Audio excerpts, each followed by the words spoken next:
It's confirmed. There are mosquitoes in the St. Louis area infected with a disease of great concern. The St. Louis County Department of Public Health has confirmed West Nile virus positive mosquitoes for the summer of 2025. As for the number of confirmed human cases in Missouri after being bitten by an infected mosquito, that's under investigation.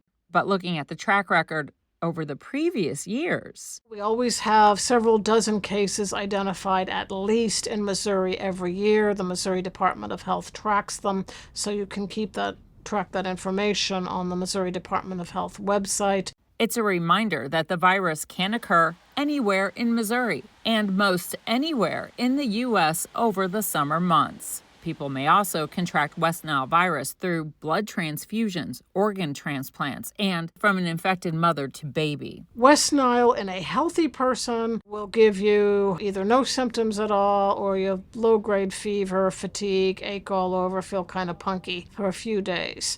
The problem is if it gets into people who have weak immune systems or the elderly, because then the virus can actually invade the brain, sadly, and cause meningitis and brain infection, something called encephalitis, paralysis, can even be fatal. Dr. Sarah George is a professor of infectious diseases at St. Louis University, and she's also a principal investigator for St. Louis University's Center for Vaccine Development. So it's here where Dr. George is doing something about the West Nile virus. We do not have a licensed vaccine for people for West Nile in this country, or indeed in any country at this time.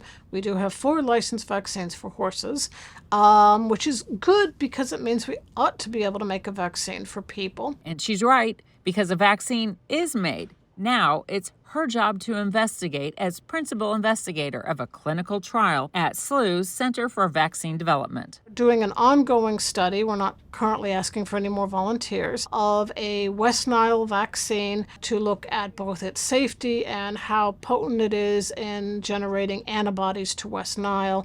That study's been in progress since about March of this year and will continue for about another year.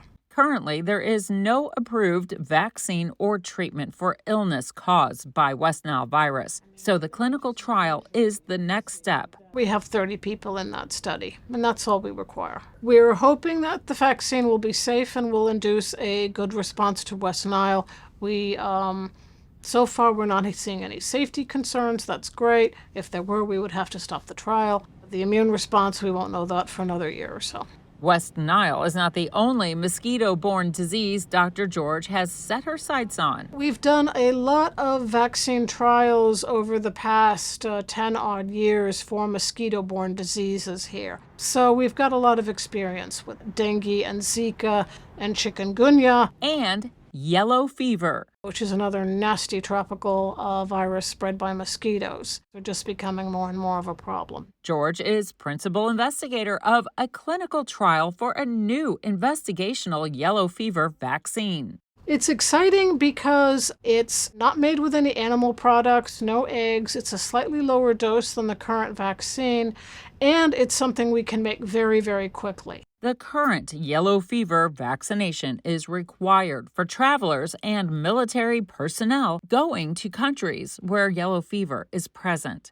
While yellow fever is not currently in the U.S., West Nile virus is a priority for health professionals in the U.S. It's exciting because, A, we simply don't have a vaccine for it for humans, and we don't have any treatment for it. So we really do need a vaccine for the elderly population for West Nile. We need it for the immunocompromised population, and that's actually more and more people, because more and more people are going on what are called biologic therapies that help treat very bad diseases where the immune system is attacking itself, people with rheumatoid arthritis, people with lots of different things. And so we need to offer better protection to those people than we currently have. The mosquitoes are going to bite them too.